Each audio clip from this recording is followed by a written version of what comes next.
Red River Valley is preparing for severe weather. Hi everyone, thanks for joining us this afternoon. I'm Lisa Bedeau. Damaging winds, large hail, and possibly an isolated tornado or two are possible with the system moving through the region a little bit later. Let's check in right away with meteorologist Robert Hahn to see what kind of timeline we're talking about.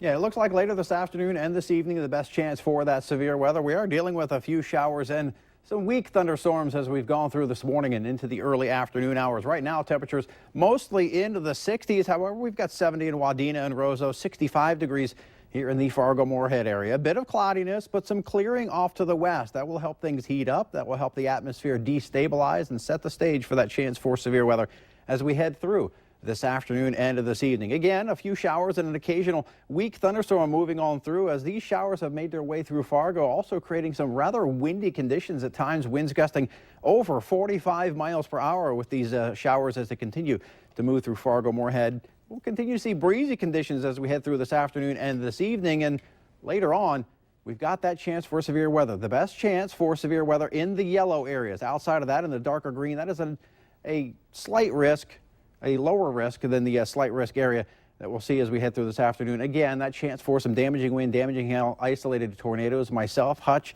Lisa will be in this afternoon and this evening for as long as need be. And our weather chaser, our storm chaser, Eric Whitehill, will also be out later this afternoon to keep an eye on things. Today, getting warm once we start seeing some of those clearing conditions, then that chance for storms later on. Tomorrow, cooler with a chance for some morning storms. More on that chance for severe weather later on today coming up in just a few minutes. Thank you, Robert.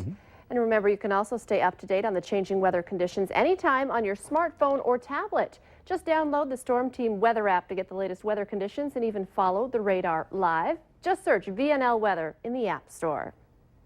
Moorhead police are investigating gunshots fired south of the MSU Moorhead campus early this morning. Officers responded to calls about gunshots being fired just after 3 in the 1200 block of 12th Street South.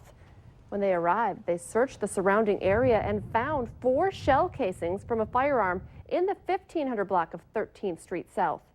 Police did interview people living in the area, and some people reported hearing an unknown description of a vehicle with a loud muffler in the area at the same time. Police are continuing to search the area and ask anyone who saw anything suspicious to call police. Fargo police are investigating a report of a robbery last night in South Fargo. The call came in just after 10:30 from the 1500 block of 25th Avenue South.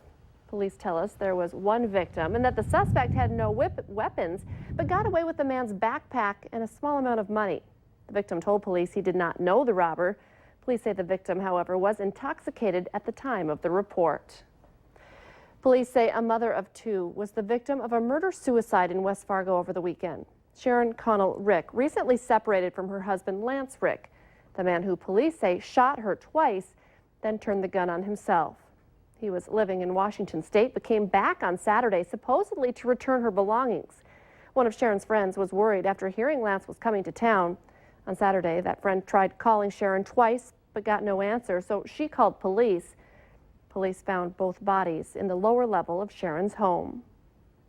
An American Airlines plane safely landed in Philadelphia and was met by police and bomb-sniffing dogs after someone called in a bomb threat.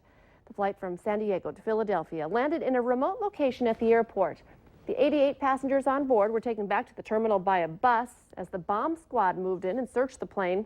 Government officials said bomb threats were called in for at least 5 flights this morning. 3 of the remaining 4 flights have also landed safely. You might notice a lot of commotion at our airport in North Fargo today. A full-scale airport disaster exercise started at 10:30 this morning. The scenario being a plane crash upon takeoff. Today's drill is one that's conducted every 3 years to meet FAA requirements and provide first responders an opportunity to exercise their response to an airline incident. The acting administrator for the Transportation Security Administration is being reassigned, and Homeland Security Secretary Jay Johnson is directing officers being retrained following a brutal Inspector General report. Federal investigators disguised as passengers were able to sneak dangerous items past airport screeners 67 times in 70 attempts. Undercover agents smuggled mock explosives, weapons, and potential bomb components through TSA checkpoints. Minnesota Governor Mark Dayton and House Republican leaders have tentatively agreed to a 2-year school spending budget, making it less likely state government will shut down on July 1st. The governor also says the sides are near agreement on environment and agriculture spending. He says he won't call a special session, however, to finish the legislature's work until he and the 4 legislative leaders agree on everything.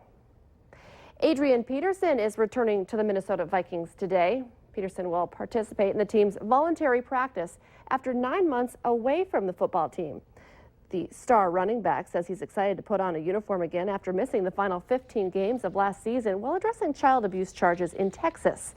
Peterson skipped 3 voluntary practices last week, saying family commitments caused him to miss the workouts. The running back has 3 years left on his contract with the Vikings.